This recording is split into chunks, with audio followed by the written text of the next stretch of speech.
kesempatan kali ini, saya ingin menceritakan kisah tentang seorang narasumber. Sebut saja namanya Pak Dandi.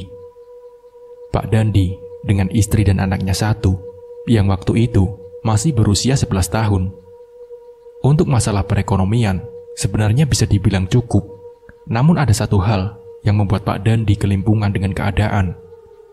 Yang saat itu, anak satu-satunya yang bernama Arya selalu merengek meminta sesuatu yang lebih seperti teman-teman yang lainnya. Arya yang ingin membeli mainan, membeli sepeda yang baru seperti teman seusianya. Tapi kenyataannya yang dialami Pak Dandi ini sangat sulit untuk mencukupi dan memenuhi keinginan anaknya. Pak Dandi yang kesehariannya hanya sebagai kuli panggul, hasilnya hanya cukup untuk membayar listrik dan juga untuk makan sehari-hari saja, belum bisa untuk menyisihkan sebagian hasil kerja ini.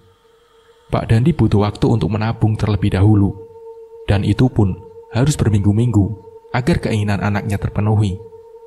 Pak Dandi rela bekerja sebagai kuli panggul sampai tidak makan selama 3 minggu karena uang yang dihasilkan harus ditabung untuk membeli keinginan anaknya. Mohon maaf Bu, Bapak nggak bisa ngasih uang lebih sama Ibu. Uang ini harus kita tabung buat membeli keinginan Arya, kata Pak Dandi kepada istrinya. Iya Pak, nggak apa-apa. Yang penting keinginan Arya bisa kita penuhi, kata istrinya. Pak Dandi selama 2 minggu penuh bekerja dengan gigih, berangkat pagi pulang malam. Selama 2 minggu pun tidak makan nasi. Perutnya hanya diisi dengan air putih dan 1 potong ubi rebus. Ubi itu pun didapat pada saat dirinya bekerja sebagai kuli panggul di pasar, yang mendapati ubi tersebut jatuh di jalan dan si pemiliknya tidak mengambil. Nah, saat Pak Dandi membeli makan untuk anaknya, 1 bungkus nasi dan telur dadar, anaknya yang melihat itu pun langsung berkata, "Gimana sih Pak, lauknya telur terus, nggak ganti-ganti? Tiap hari pasti telur. Aku itu bosan Pak, lauk telur terus," kata anaknya. Pak Dandi yang mendengar anaknya protes hanya bisa menghela nafas. Harus sabar menghadapi anaknya yang masih berusia 11 tahun, yang belum mengerti perjuangan orang tuanya untuk bisa mencari nafkah untuk kebutuhan sehari-harinya. Arya yang taunya hanya main, dan main, tak bisa dipungkiri kalau Pak Dandi sebenarnya sudah sangat capek menghadapi kehidupan yang serba kekurangan. Arya yang sudah berusia 11 tahun, sudah saatnya usia sekian untuk dikitan. Teman-temannya Arya pun hampir semuanya sudah melakukan kitan. Apalagi pada saat kitan mendapatkan banyak sumbangan dari teman-temannya. Sementara Arya yang belum kitan merengek kepada orang tuanya untuk segera dikitan. "Pak, Arya pengen dikitan, terus nanti mendapatkan uang dari teman-teman Arya. Dan uang itu nantinya buat beli sepeda Pak," kata Arya kepada bapaknya. Istrinya Pak Dandi yang mendengar itu pun mencoba untuk menasihati. "Iya nak, nanti ya kalau uangnya sudah terkumpul," kata ibunya. Kapan Bu, teman-teman Arya itu sudah pada dikitan dan mendapatkan uang banyak Bu," kata Arya kepada ibunya. Pak Dandi mengelus dada, mencoba untuk berpikir harus bagaimana lagi untuk mendapatkan uang lebih untuk bisa mengkitankan anaknya dan juga untuk menyewa layos. Sementara keadaan perekonomian Pak Dandi hanya cukup untuk sehari-hari saja. Namun Pak Dandi tak boleh menyerah begitu saja. Perjuangan Pak Dandi sampai setengah tahun lamanya, dan Arya selalu dinasehati sama orang tuanya untuk sabar. "Sabar ya nak, nanti kalau uangnya sudah kumpul, nanti Bapak bisa sewa layos dan mengkitankan kamu Arya." Pak Dandi mengumpulkan uang dari hasil kuli panggulnya untuk kitan anaknya. Sampai saat usianya Arya sudah 12 tahun, Arya akhirnya dikitan. Hajatan kitan akhirnya terpenuhi dan mengundang tetangga. Sementara Arya mengundang teman-temannya. Arya yang menerima uang dari sumbangan para tetangga dan teman-temannya sangat senang sekali, dan uang itu pun dibelikan sepeda untuk berangkat sekolah. Setengah tahun telah berlalu. Arya yang sudah kelas 6 menginginkan untuk melanjutkan ke jenjang sekolah menengah pertama. Pak Dandi yang mendapati anaknya ingin melanjutkan sekolah pun semakin bingung, karena pada masa itu Para tetangga umumnya hanya lulusan SD, hanya anak-anak orang kaya yang melanjutkan ke jenjang SMP. Pada waktu itu juga, belum ada yang namanya bantuan dari pemerintah untuk sekolah gratis. Waktu itu, Pak Dandi beserta istrinya kalang kabut. Bingung harus bagaimana. Arya yang selalu merengek ingin melanjutkan sekolah tanpa melihat kondisi perekonomian keluarganya. Keadaannya benar-benar membuat Pak Dandi tidak bisa untuk libur bekerja. Kondisi keluarganya Pak Dandi yang selalu meremehkan, sementara dari kondisi istrinya, tidak ada satupun keluarga yang bisa membantu mengangkat derajatnya. Pak Dandi harus bisa putar otak untuk mendapatkan uang. Pada saat Pak Dandi ke pasar, Pak Dandi ini ketemu dengan salah satu orang di tempat dia bekerja menjadi kuli panggul. Dia bertemu dengan kawan lamanya yang keadaannya sudah jauh lebih baik dibandingkan dengan dulu saat terakhir bertemu. Sebut saja namanya Pak Tony. Mereka berdua mengobrol dan Pak Dandi sempat menanyakan, "Gimana kabar kamu, Ton?" Kata Pak Dandi. Saya baik-baik saja kok," jawab Tony. Sekarang kamu sudah mendingan gak seperti dulu ya?" Kata Pak Dandi lagi. "Iya, sekarang saya sudah punya mobil, sudah sukses. Dan saya pun sudah buka cabang di pasar ini, di tempat kamu bekerja," kata Tony. "Wah, hebat kamu, Ton. Tempat kamu di mana?" Kata Dandi. "Itu ada di dalam yang rokoknya berwarna merah." "Oh ya, nanti kamu ke sana ya, dan saya minta tolong kamu bawakan barang ke toko seberang jalan," suruh Tony ke Dandi. "Oke, siap, Ton. Tapi ngomong-ngomong, kamu bisa kayak gini gimana ceritanya, Ton?" Kata Dandi. "Dulu, kan kamu juga kayak saya, cuma kuli serabutan. Kamu juga gak sekolah. Dulu, kita juga cuman main di sawah. Tapi kami sekarang kok bisa kayak gini?" Ucap Tony. "Bagaimana caranya jadi sukses, Ton? Ajarin aku dong biar saya bisa kayak kamu. Soalnya saya ini lagi bingung. Anak saya mau sekolah, Ton. Tapi kayak gini keadaannya. Cari uang buat makan saja susah. Apalagi buat sekolah. Kalau nggak ada yang menyuruh, ya saya nggak bekerja. Kadang sehari makan, sehari enggak. Yang penting pokoknya ada untuk anak saya. Kalau saya sama istri sudah biasa, nggak makan," kata Dandi ke Tony. "Gini saja. Nanti saya kasih tahu sama kamu. Saya kasih kamu alamat. Nanti kamu ke sana saja. Namanya Mbah Jarwo," kata Tony. "Ah, buat apa, Ton?" Kata Dandi lagi. "Ya, pokoknya kamu datang ke sana saja. Nanti kamu bakal tahu, karena saya sudah datang berkali-kali dari tempat, dan saya sekarang menjadi seperti sekarang ini," jawab Tony ke Dandi. 3 hari setelahnya, Pak Dandi bercerita ke istrinya. "Bu, kemarin Bapak ketemu sama teman namanya Tony. Dia sekarang sudah punya toko di tempat Bapak bekerja. Dia sudah sukses juga, Bu," kata Pak Dandi ke istrinya. "Kemarin Bapak itu dikasih alamat, suruh datang ke sini," kata Dandi ke istrinya. Untuk apa, Pak, datang ke situ?" tanya istrinya ke Dandi. "Alamat ini katanya bisa bantu kita, Bu, agar bisa seperti Tony," kata Pak Dandi lagi. "Ya udah, Pak, datang saja ke sana. Barangkali keadaan kita bisa seperti mereka berdua," sahut istrinya Pak Dandi. Di siang harinya, Pak Dandi berangkat naik angkot ke tempat tujuan yang lumayan jauh. Sampai 3 kali limpah angkot, karena memang Pak Dandi belum punya motor, belum punya apa-apa. Rumah itu pun masih rumah dari bambu yang dianyam. Arya pun di sekolah sering terkena bullying karena kemiskinannya. Hampir setiap hari, Arya selalu dikucilkan oleh teman-temannya. Hampir 3 jam, lamanya Pak Dandi berjalan, dan akhirnya sampai di tempat tujuan. Alamat atas nama Mbah Jarwo dengan rumah kejawen dan halaman yang asri. "Permisi, Assalamualaikum." "Waalaikumsalam. Silahkan masuk, Nak." Dibuka pintunya. Di dalam ruangan itu tercium bau wangian semacam kemenyan dan dupa yang dibakar. Maaf, Mbah, itu buat apa?" tanya Pak Dandi dengan menunjuk ke tempat itu yang terbuat dari tanah liat lengkap dengan dupa yang menyala. "Oh, itu alat buat saya beroperasi," kata Mbah Jarwo. "Oh, begitu ya Mbah. Sampean dari mana? Dan bertujuan apa datang ke sini?"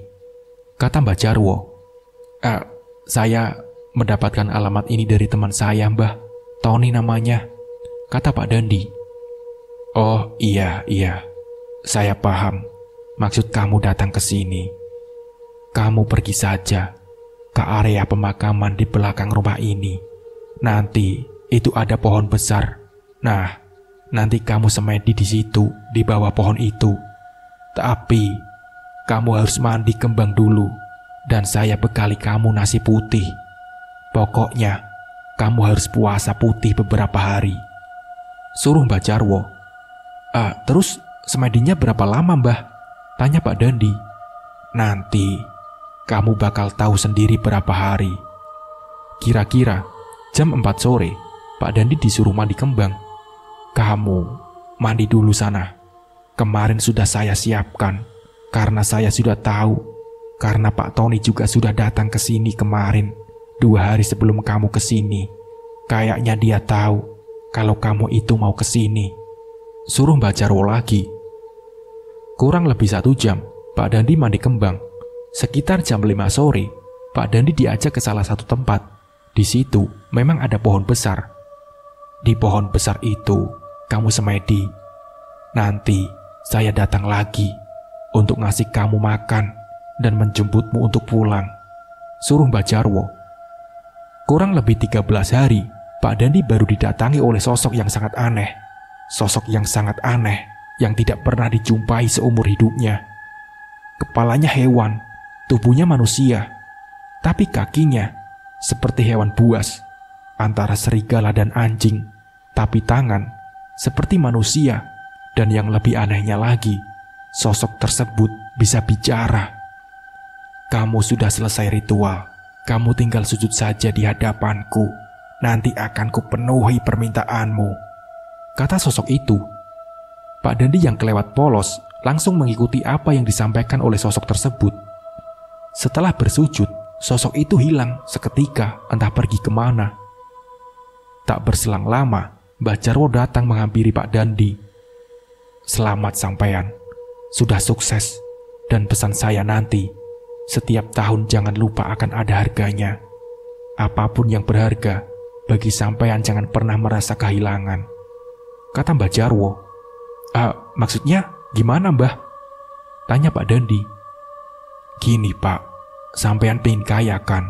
Sampean pengen jadi orang hebat, pasti ada imbalannya. Ada tumbal di baliknya. Tidak ada sesuatu yang dicari secara gratis, secara mudah, tanpa ada tumbal di baliknya.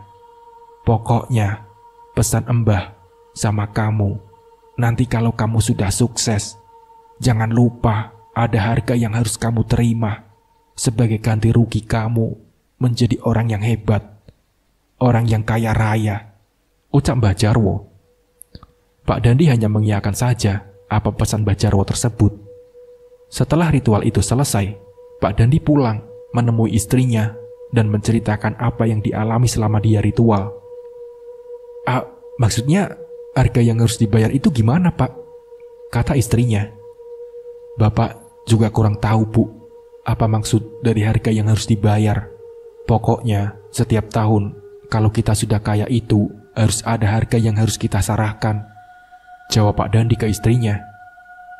"Ya sudah, Pak, jalani saja. Semoga kita jadi kaya ya, Pak," ucap istrinya.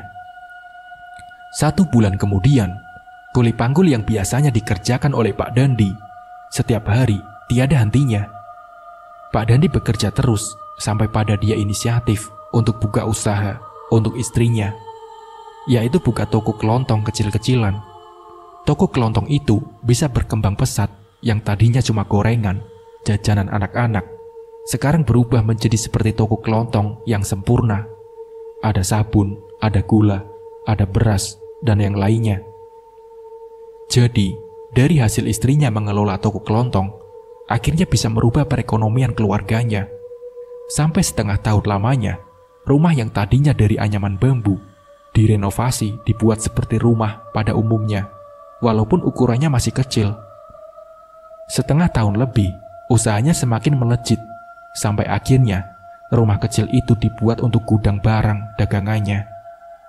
Dari hasil usahanya itu yang semakin hari semakin meningkat, sampai akhirnya Pak Dandi bisa membeli sebuah rumah mewah yang tepat berada di samping rumahnya. Kebetulan pemilik rumah itu ingin pindah keluar kota, jadi daripada dikosongkan, rumah itu dibeli oleh Pak Dandi. 1 tahun sudah berjalan, namun Pak Dandi beserta istrinya harus menerima kenyataan kalau anaknya yang sudah SMP meninggal dunia. Teman sekolahnya yang tergesa-gesa menuju ke rumahnya Pak Dandi untuk memberitahukan kalau si Arya meninggal dunia akibat keserempet mobil saat dirinya menaiki sepeda. Istrinya yang mendengar kabar bahwa anaknya kecelakaan dan meninggal di tempat langsung jatuh pingsan. Pak Dandi kelimpungan memanggil istrinya. "Bu, Ibu, bangun Bu. Aduh, gimana ini? Tolong, istri saya pingsan. Tolong Pak. Tolong istri saya. Saya mau melihat keadaan anak saya yang kecelakaan," isak Pak Dandi. Setelah istrinya ditangani oleh tetangga, Pak Dandi langsung menuju ke tempat di mana anaknya ini kecelakaan. Pak Dandi yang melihat kondisi kecelakaan dengan kondisi Arya yang kepalanya mengeluarkan darah akibat keserempet mobil yang membuat Arya terjatuh dari sepeda dan kepalanya membentur aspal yang mengakibatkan meninggal saat itu juga. Pak Dandi memeluk tubuh anaknya dengan kucuran darah yang menetes di kepala Arya. Seketika juga, Pak Dandi mengingat akan pesan yang disampaikan oleh Mbak Jarwo tentang harga yang harus dibayar atas apa yang sudah dia miliki. Kekayaan yang dia miliki ternyata harus dibayar dengan nyawa anaknya. Rasa sesal di dada yang tak mampu terucap, hanya isak tangis yang terdengar. Pak Dandi yang tidak tahu menau kalau ternyata harga yang harus dibayar harus dengan nyawa.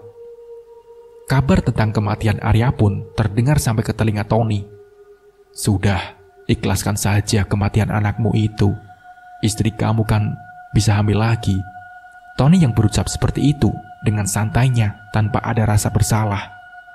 "Sekarang, kamu sudah kaya kan? Nikmati kekayaanmu itu dan hidupmu akan tentram. Kan sudah kaya," kata Tony ke Dandi. Apa katamu? Hah? Kamu tahu jika anakku yang akan jadi tumbalnya?" kata Dandi teriak. "Tenang dulu dan tenang. Saya pertama kali datang ke Mbah Jarwo belum ada 1 tahun. Hanya 1 minggu setelah saya melakukan ritual, anak dan istrinya saya meninggal dunia.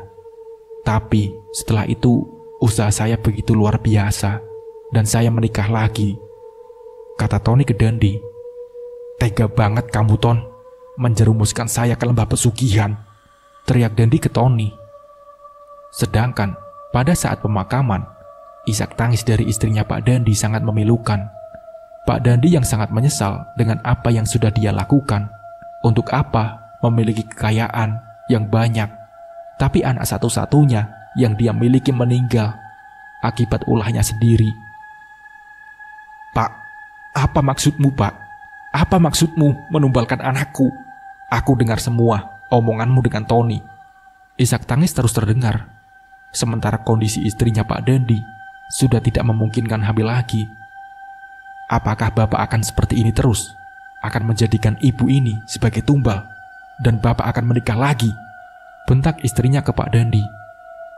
"Besok kita nanya ke Pak Kiai, bagaimana caranya agar kita bisa melepaskan perjanjian dengan iblis ini," kata Pak Dandi ke istrinya. Di keesokan harinya, sepasang suami istri ini mendatangi Pak Kiai. Mereka berangkat dengan sepeda motornya. Setelah sampai, dia mengucapkan salam. "Assalamualaikum." "Waalaikumsalam. Silahkan duduk dulu." Pak Dandi dan istrinya duduk di hadapan Pak Kiai dan mengungkapkan apa yang diinginkan dan diungkapkannya oleh istrinya Pak Dandi. Pak, mohon maaf, saya mengganggu waktu Pak Kiai. Saya mau minta tolong sama Pak Kiai. Mungkin Pak Kiai juga sudah dengar pertengkaran tadi." Saya minta tolong, bantu saya agar saya bisa lepas dari persekutuan iblis. Karena saya sudah tidak mau lagi menerima hal yang tidak saya inginkan, Pak. Tolong saya. Bagaimana caranya? Tolong didik saya, bimbing saya, Pak. Pinta istrinya Pak Dandi. Insya Allah, saya akan bantu sampean. Tapi nanti malam akan saya ajarkan bagaimana caranya agar sampean bisa melepaskan dari persekutuan itu. Tapi mohon maaf, iblis itu tidak mudah untuk melepaskan mangsanya, melepaskan orang-orang yang sudah terjerumus ke hal yang seperti itu. Ucap Pak Kiai. Terus bagaimana, Pak? Tanya Pak Dandi ke Pak Kiai. Mulai nanti malam, saya akan ajarkan bagaimana caranya, jawab Pak Kiai. Nah, singkat ceritanya, setelah doa Yasin tahlil di rumahnya Pak Dandi selesai, di antara kerumunan para orang-orang yang mendoakan almarhum Arya, Pak Kiai dengan ditemani santrinya, Pak Dandi dan istrinya ini, melanjutkan cara agar terlepas dari persekutuan dengan iblis. Pak Dandi, mohon maaf, yang pertama yang harus Bapak lakukan yaitu melakukan sholat tobat, termasuk Ibu juga, kata Pak Kiai. Gimana caranya sholat tobat, Pak? Kata istrinya Pak Dandi. Nanti biar saya sama santri saya yang bimbing Pak Dandi sama Ibu, dan harus dilaksanakan secepatnya. Tapi sebelumnya Bapak sama Ibu harus mandi besar dulu. Kenapa saya minta seperti itu? Bukan air wudhu saja. Barangkali hadas besar itu masih ada, masih melekat di dalam tubuh Bapak Ibu. Soalnya, kita mau menghadapkan diri kepada Sang Pencipta, harus dalam keadaan suci dan bersih seperti kita dilahirkan dulu. Dan juga, saat nanti Pak Dandi sama Ibu sujud, tolong meminta ampunlah, mintalah dalam keadaan sujud. Mintalah dalam keadaan sujud selama mungkin, sebanyak-banyaknya. Bapak mengingat apa yang sudah Bapak lakukan. Kesalahan apa, mintalah ampun kepada Allah, kata Pak Kiai. Iya Pak Kiai, dulu saya juga pernah sujud sama sosok yang aneh itu, Pak, kata Pak Dandi. Saya tahu. Sudahlah, itu sudah masa lalu. Yang penting, nanti setelah sholat taubat itu dilaksanakan, nanti kita melakukan sholat yang tujuannya untuk terhindar dari bala, terhindar dari namanya gangguan setan, iblis, ataupun agar kita bisa terlepas dari persekutuan itu, terlepas dari ancaman, karena tidak akan mudah lepas begitu saja. Mungkin nanti saya sama para santri saya mencoba untuk membantu Pak Dandi sama Ibu. Barangkali ada sosok gaib, yaitu iblis yang datang mengambil dan menarik badan kalian. Tapi biasanya yang sering terjadi, orang yang sudah terjerumus ke dalam lembah kesesatan, orang yang sudah bersekutu dengan iblis, tidak akan mudah lepas, dan iblis itu tidak akan melepaskan begitu saja orang-orang yang sudah terjerumus ke jalannya, ujar Pak Kiai. Tapi sebelumnya, biar nanti santri saya ini yang jaga di rumah Bapak dan Ibu. Dan buat para santri, pesan saya, tolong ajarkan Pak Dandi sama Ibu ini sesuai dengan syariat agama, sesuai dengan tuntunan Allah Subhanahu wa Ta'ala, sesuai dengan apa yang diajarkan Rasulullah Nabi Muhammad. Iya Pak Kiai, kalau begitu saya pamit dulu ya, ucap Pak Dandi dan istrinya. Di malam harinya, setelah sholat taubat, mereka berdua dalam sujudnya menangis, terseduh-seduh, meratapi bagaimana nasib anak yang sudah dijadikan tumbal demi kekayaan yang tujuan awalnya untuk menyenangkan anaknya, justru malah anaknya yang menjadi tumbal. Setelah selesai sholat taubat yang diajarkan untuk terhindar dari gangguan jin iblis atau siluman itu, salah satu santrinya, sebut saja namanya Imam, mendapat serangan dari sosok iblis yang menjadi sembahan Pak Dandi.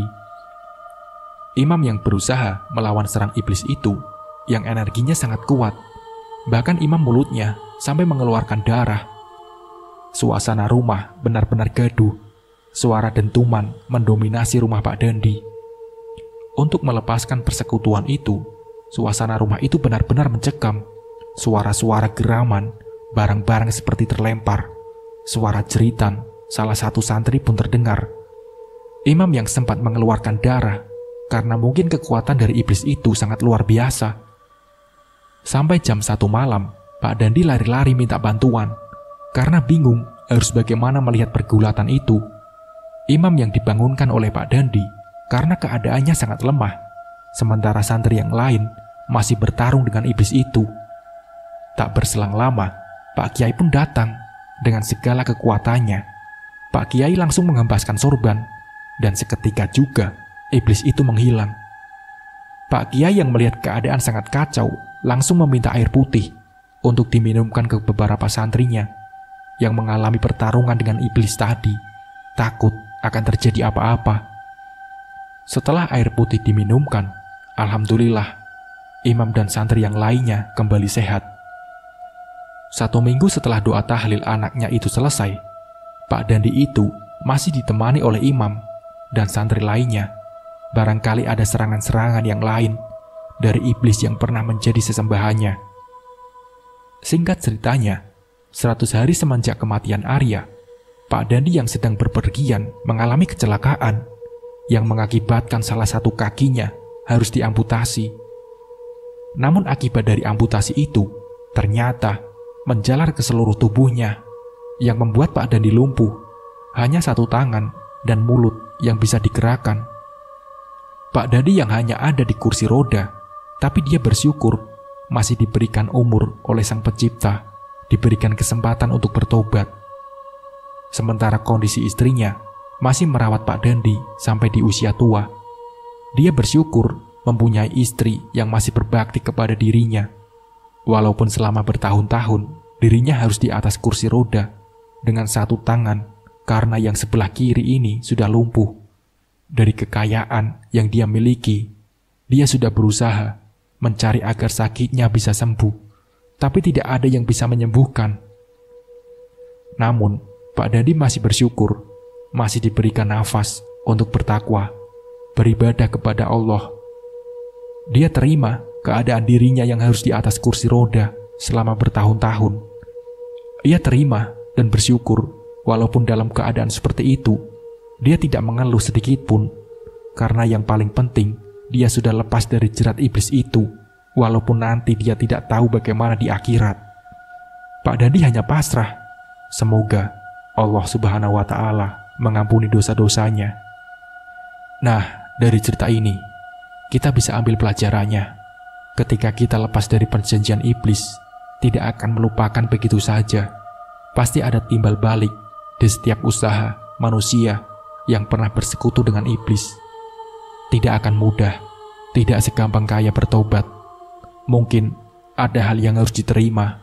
Mungkin manusia itu akan menerima azab dan hidup di dunia dalam bentuk kesakitan. Nah, seperti itulah ceritanya. Semoga dari kisah ini kita bisa mengambil hikmah dan pembelajarannya. Mungkin cukup sekian dari saya. Wassalamualaikum warahmatullahi wabarakatuh.